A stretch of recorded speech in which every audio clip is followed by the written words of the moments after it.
I call this meeting of the Privileges and Elections Committee to order. If the clerk could please open the roll so that we can take attendance.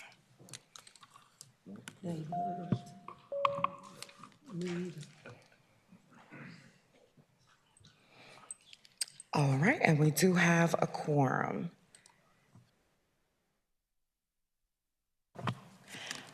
We are glad to have a few guests with us that we will get to, but first, the committee will be at ease.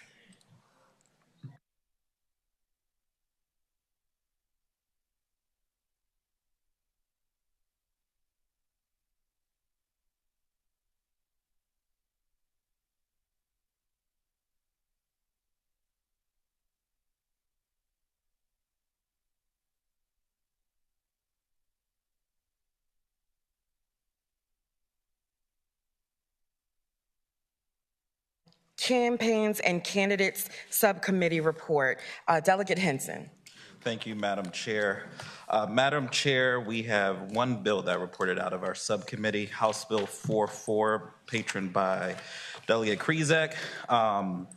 It relates to elections, campaign finance disclosure report, searchable electronic databases, requires the Department of Elections to provide an interface for the campaign finance database maintained by the department that allows us to easily search for and to sort information by individual candidates, types of elections, office, committees, and other contributors' contributions, receipts, disbursements, expenditures, loans, and other categories of information included in the campaign finance report.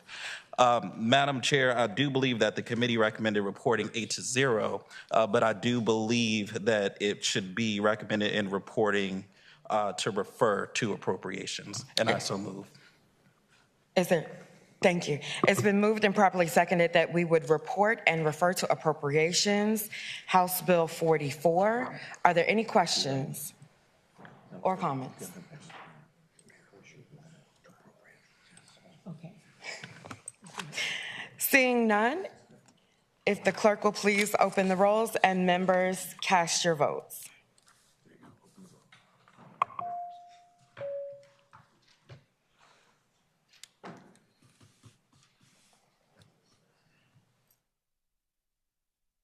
And that bill passes on a vote of 18-0. Thank you, Delegate Henson. Thank you. We will now move to the regular docket, and we will go in order. So I have House Bill 612. Delegate Cohen, please come on up. And please tell us about your bill. Good morning, Madam Chair and committee. First, I'd ask that the committee move the substitute. Before we do that, sorry, just if we could have our wonderful attorney please report the substitute. No. Yeah. Is it? Yeah,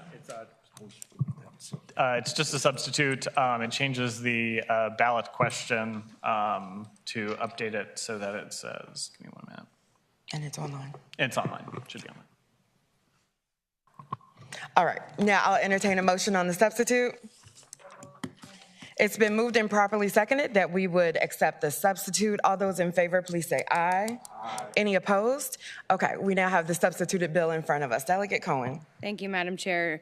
Speaking to the substitute that you'll see before you just really puts the referenda language into plain language and really mirrors our other proposed referenda language. I'll read it just for your edification, which is: question, should the Constitution of Virginia be amended to I, remove the ban on same-sex marriage, 2, affirm that 2 adults may marry regardless of sex, gender, or race, and 3, require all legally valid marriages to be treated equally under the law. This referendum would be on the ballot on November 3rd, 2026. The general election ballot to approve or reject the amendment that we all voted on to the Virginia Constitution that requires equal treatment under the law. of a lawful marriage between two adult persons, regardless of sex, gender, or race of such persons. This amendment also repeals the current provision that defines marriage as only a union between a man and woman. I hope it'll be the will of the committee to support this new referendum language. Thank you. And just a reminder, this is the House bill that puts the question on the ballot for HJ3? Yes. Yes, ma'am. Okay. Just wanted to remember HJ3. Are there any questions from the committee? Seeing none, is there anyone here to testify in favor of House Bill 612? Anyone here to testify in opposition to House Bill 612? Coming back to the committee, are there any questions or comments from the committee? I have a motion. Delegate Kruzak? I move to report the bill. Second. With substitute? With substitute, thank you. Thank you. It's been moved and properly seconded that we would report House Bill with substitute, House Bill 612. If there's no further discussion, if the clerk will please open the rolls and members cast their votes.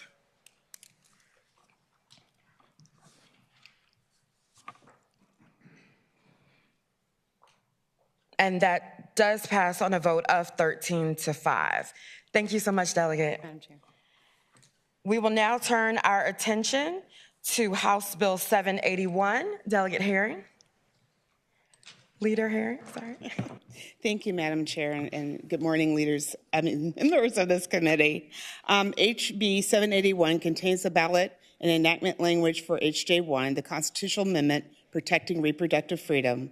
It will put the amendment on the ballot and amend the code to include language that the amendment should a majority of Virginians vote in favor of the language in a statewide referendum. The bill provides that the proposed constitutional amendment will be on the ballot on the first Tuesday after the first Monday of November 2026, and asks whether the Constitution should be amended to protect personal decisions about reproductive health care, protect health care workers and professionals from punishment for providing reproductive health care, and allow restrictions on abortion access during the third trimester of pregnancy, except when the patient's health is at risk or the pregnancy cannot survive. The State Board of Elections will conduct the election, including the printing and distribution of ballots and certifying the results. Passing both the constitutional amendment and this enactment legislation will put the power back into the hands of Virginians when it comes to reproductive health care decisions. It will give them a choice to decide whether the right to reproductive freedom will be enshrined in our Constitution and ensure that no matter who is in office, this critical right cannot be taken away. Thank you, Madam Chair. Thank you so much. Are there any questions from the committee? All right, is there anyone, Delegate Lefwich. Thank you, Madam Chair. A question for the patron. So, Delegate Herring, I ask this in all sincerity because I just see it different, and I was hoping maybe you could address it. In the ballot question, it says that that the amendment would allow for restrictions on access to abortion during the third trimester of pregnancy, except when the patient's health is at risk or the pregnancy cannot survive. I don't read the amendment as doing that, and I was wishing or hoping that you could give me your perspective on that. Madam Chair, I respond to the delegate that the words mean exactly what they say. It means that the pregnancy is not viable, and so I mean that it says it is what it is. It says what it says, and it's up to the voters to decide. I don't know what's in the delegate's mind or why he can't understand it, but I can't answer. If he could, I'm free. I'm here to answer questions. So if there's some more clarity he can provide about why he believes. Do you have a follow-up? Oh, thank you, Madam. Delegate Lefwich.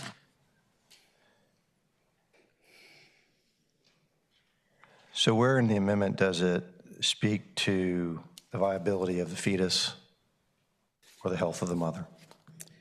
Madam Chair, he is referring to HJ1.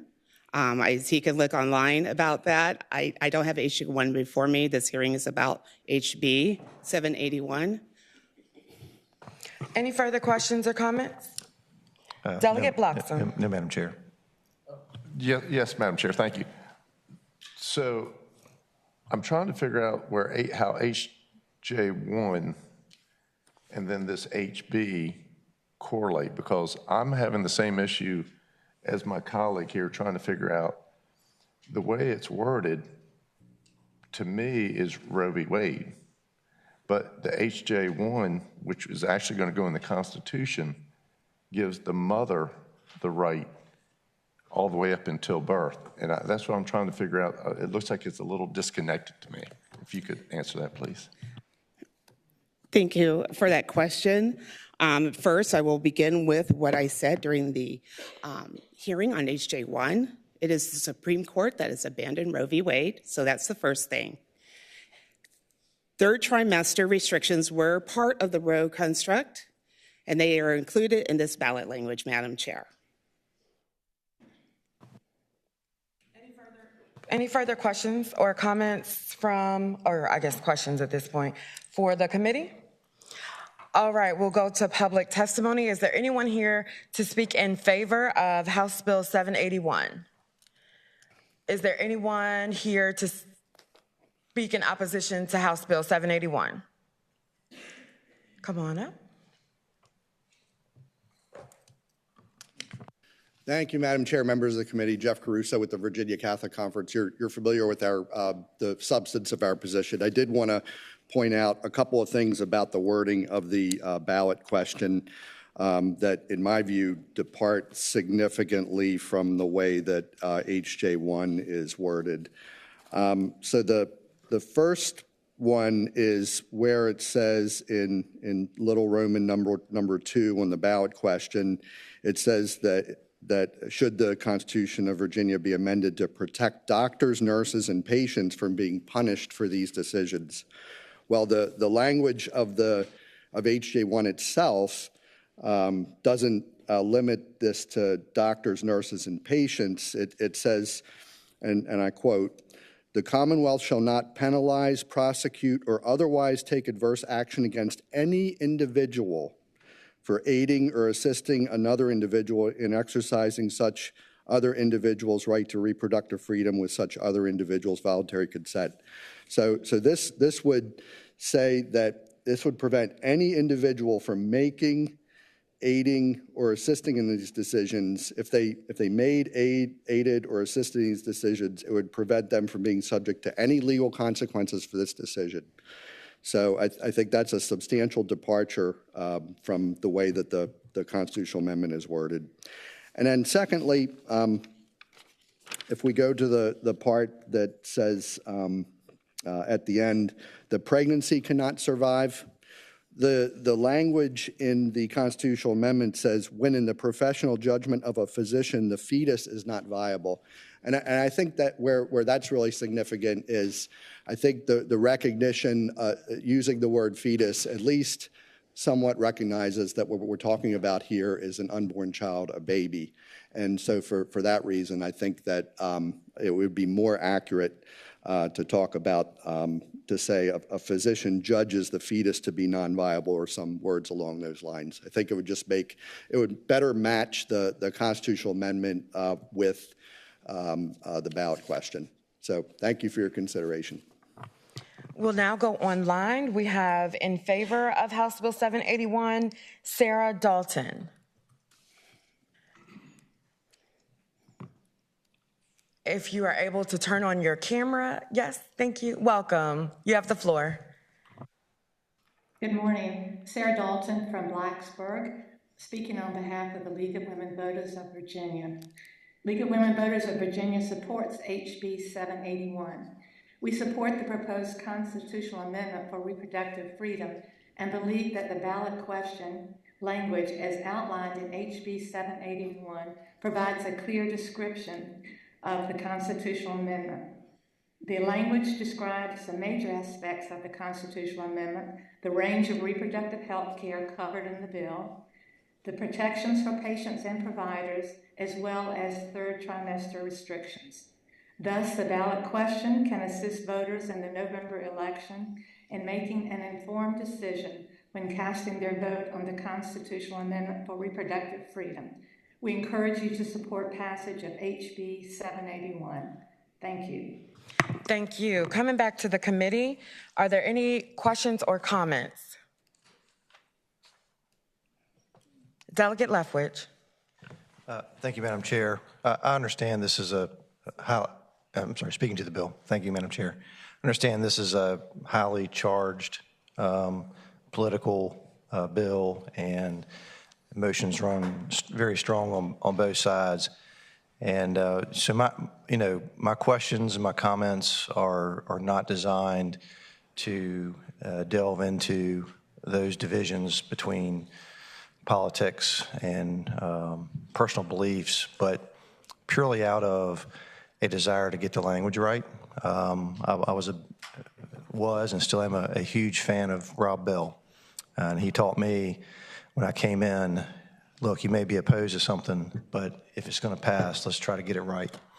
And so that was the only reason I raised my questions. I believe the ballot language is not truly descriptive of what the amendment will do and what the impacts will have. And I wish we would spend a little more time trying to wordsmith that to get it just right. Thank you, Madam Chair. Any further comments or questions from the committee? Move to report. Second. I've heard a motion. It's been moved and properly seconded to report House Bill 781. If the clerk will please open the rolls and members cast your votes.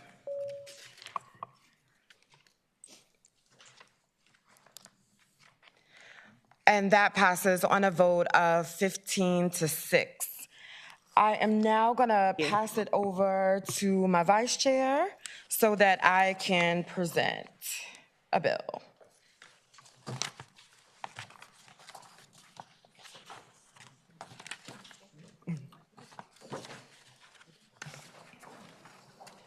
All right, we have HB 963 by Chair Price before us. Yes, thank you, Madam Chair. So House Bill 963 is in correlation with House Joint Resolution 2, and that is with regard to the qualification of voters. I want to say that Delegate Bennett Parker has been leading the charge on this, and this is just the language, as with the others, that would Section 1A, B, and C would go into the Constitution, and then the second part is just establishing that the question will be on the ballot as worded between lines 45 and 50, and that this, will be on the ballot in November. Thank you. Thank you, Chair Price. Do we have any questions or comments from anyone on the committee? All right, seeing none. If you're here to speak on behalf of the bill, if you would come forward. Did you get it? Welcome. Thank you, Madam Vice Chair. Joan Port, League of Women Voters of Virginia.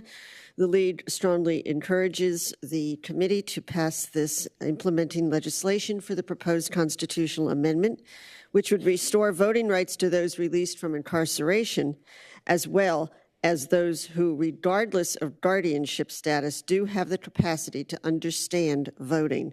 The text of the resolution is clear, and we look forward to seeing this language on the ballot in November. Thank you. Thank you. Do we have anyone here to speak against the bill? All right, do we have anyone online? No? All right, any other questions or comments from the committee? Move to report. All right. All right, we have a motion and a second. Clerk, can we open the roll?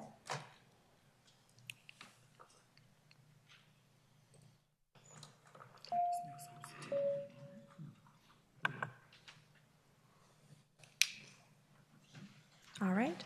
On a vote of 15-6, that this bill reports. Thank you, Sarah. Thank you. We will now switch to an exciting part of our day. We would like to welcome some of the appointees whose names will be coming before us as soon as the Senate sends them to us.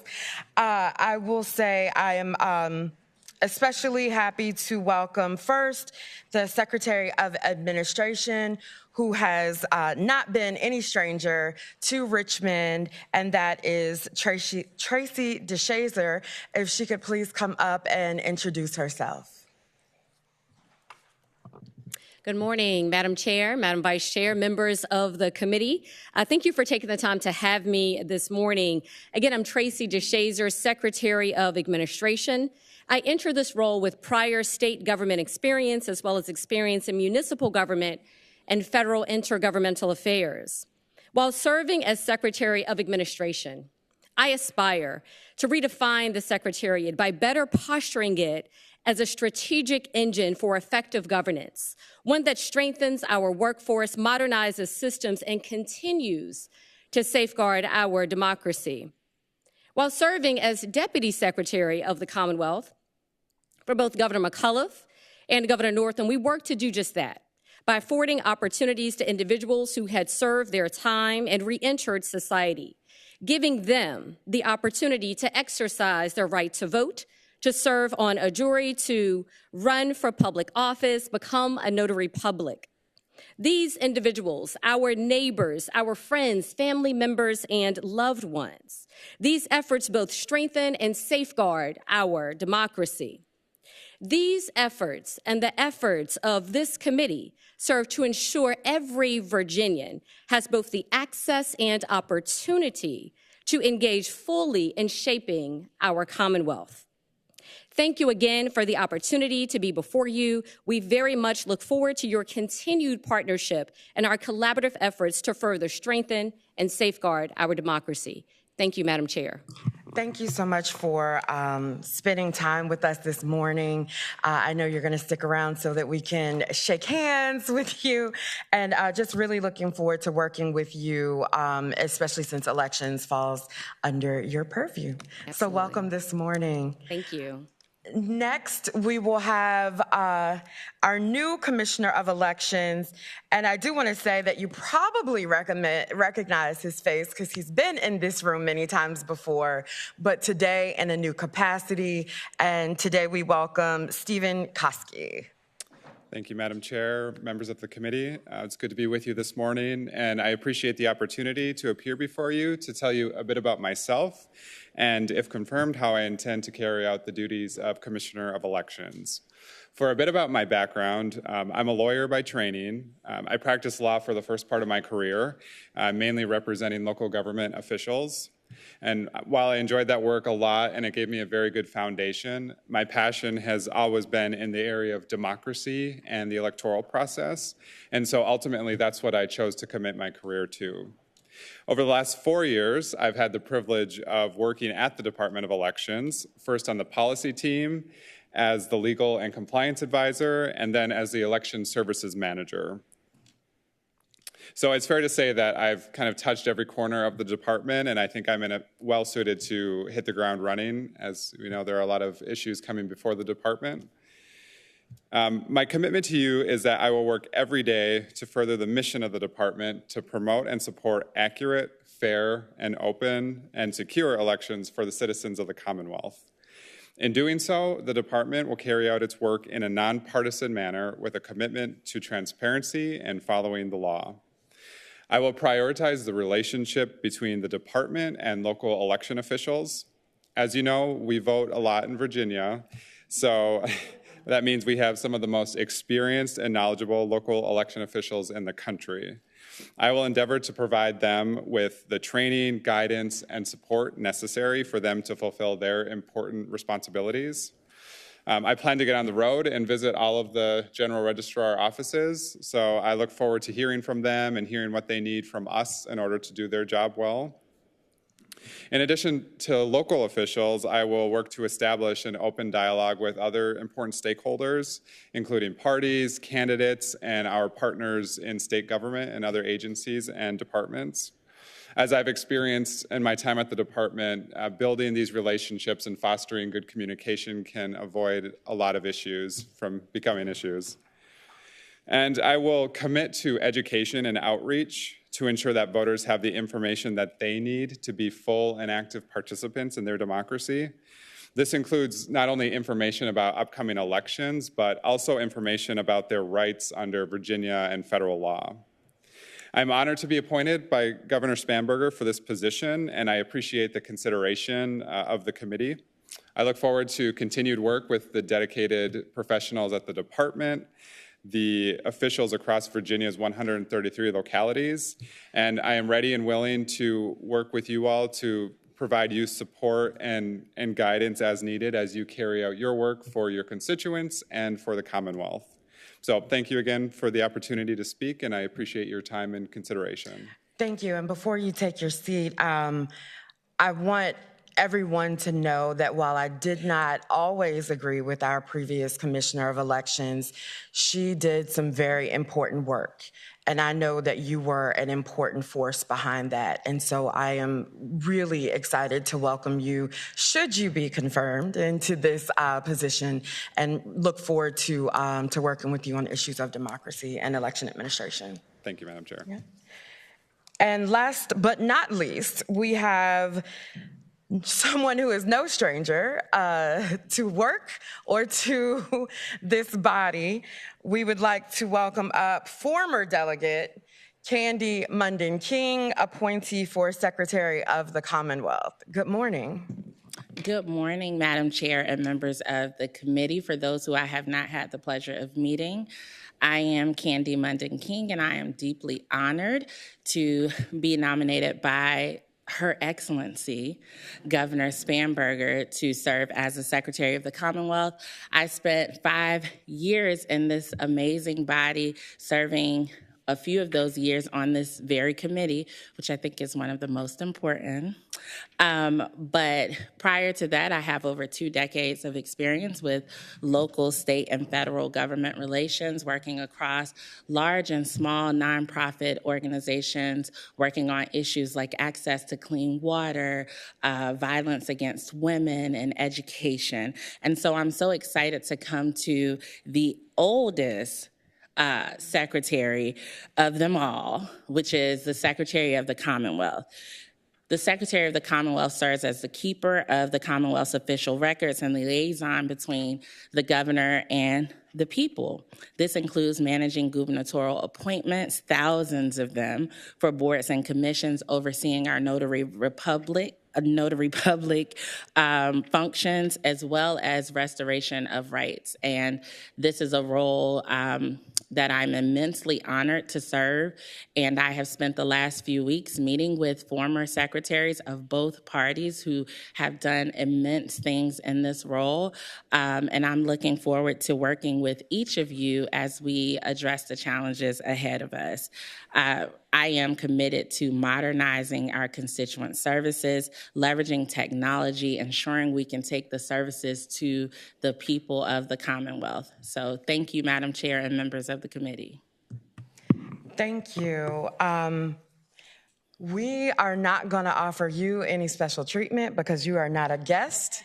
So I will ask the committee if there are any questions. Delegate Cole. Thank you, Madam Chair. Madam Secretary, excited to see you here in this new role. Just a quick question as relates to, we have seen the slowing down, may I say even pausing of restoration of rights under the former administration, and I hope you'll be able to just shed some light on what you anticipate to do between now and possibly October or November, where we could possibly pass a constitutional amendment. Thank you, Madam Chair and Delegate Cole. Not sure if you could hear from the rousing applause the other night during the State of the Commonwealth, but the governor has affirmed her commitment to ensuring people have access to vote and believes that not a single person should determine whether people have access to vote. We saw yesterday there were legal judgments that are attempting to correct the record. So we are working overtime to review applications, get access to systems, and get things set up so that we can review and restore people's rights as quickly as possible. Secretary DeShazer and her team are working in tandem with us to ensure we can move as quickly as possible, because we believe that the right to vote and participate in our democracy is a critical one, and we want to do everything that we can to ensure Virginians can participate. Any other questions? Well, Madam Future Secretary, we do look forward to lightening that load for you this November, but I just want to reiterate for the public that Secretary Munden King said, please email her for boards and commissions positions and not the legislature. So, Madam Chair, if I may, our website is updated, and members of the public can go to the About Virginia section of our website to see our application for boards and commissions. It really only takes about 10 to 15 minutes. You can access the Blue Book, which has all of our boards and commissions and responsibilities. We have hit the ground running and put some top-notch university board appointees before this committee, and the governor is committed to ensuring we are putting the right people with the right skills on boards and commissions, and we welcome the public to apply and to take the chance to serve the Commonwealth. So thank you, Madam Chair, for that plug. Yes. And you can, and people can also email me, but the website is a little quicker. Well, we definitely can see that Her Excellency has great taste, and we appreciate the visit from our three candidates and for appointment that will whose names will come to us soon. Thank you so much for coming to us today. Thank you so much. That is the end of our agenda. So all of our hopefully all of our subcommittees will meet next week, because that will mean that we received some information from the Senate as well. So please stay tuned to the agendas for that. And without anything further, I will entertain a motion to adjourn. So moved. It's been moved and properly seconded that we would adjourn. All those in favor, please say aye. Any opposed? We are adjourned.